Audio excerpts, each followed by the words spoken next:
What's up everybody, this is Magic Mitch here with foodchallenges.com, bringing you another food eating adventure, and no, your eyes are not deceiving you. This is in fact the rematch between myself and this dreaded 20 corn dog challenge at Gilligan's in Phoenix, Arizona. After coming up a little short last time, I knew I had to retry this food challenge because I knew that I could beat this challenge, and even if it was the only other food challenge win I received during my trip, I would be happy with that, knowing that I beat every challenge that I took on during this trip. Now, in order for me to get ready for this challenge, I ended up not attempting 2 other food challenges I had planned during my trip.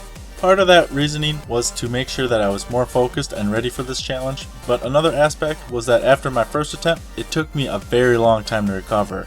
It took me about 5 days to actually fully recover from the challenge, even while exercising during that time. As I was heading into this rematch, as far as my strategy went, not much was changed. I essentially used more lemonade and Diet Coke to help fight off flavor fatigue, and later on during the challenge, I would consciously go between eating the breading and the meat because the taste of them separated was much easier to deal with than when they were together.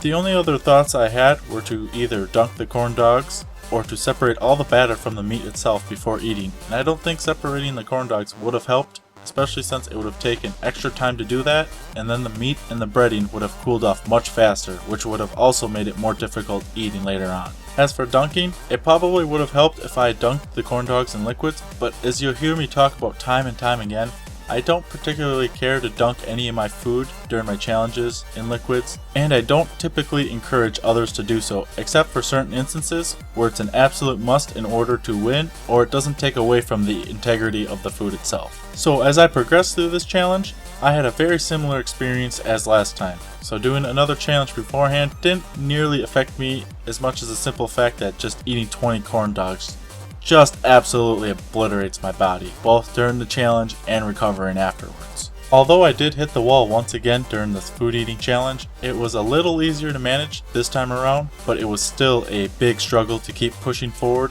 especially halfway through the challenge, which at that point, it almost became as much of a mental game as it did physical. And now, if you enjoyed this video, be sure to leave a little magic of your own. Be sure to give it a like, share, and if you'd like to see more of these food eating adventures, be sure to subscribe. If you have any questions or comments, be sure to leave them below. Until next time, this is Magic Mitch with foodchallenges.com. Enjoy the rest of the video and have a wonderful day.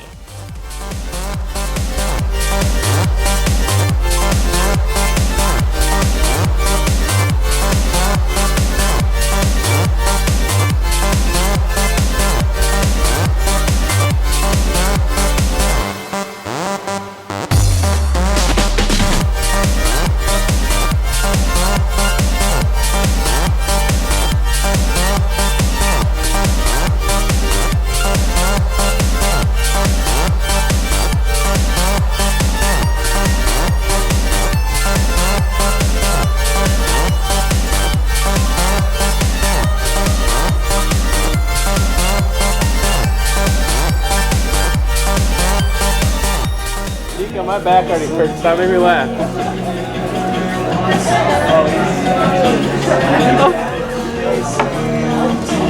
You got it. It wasn't pretty, but a win's a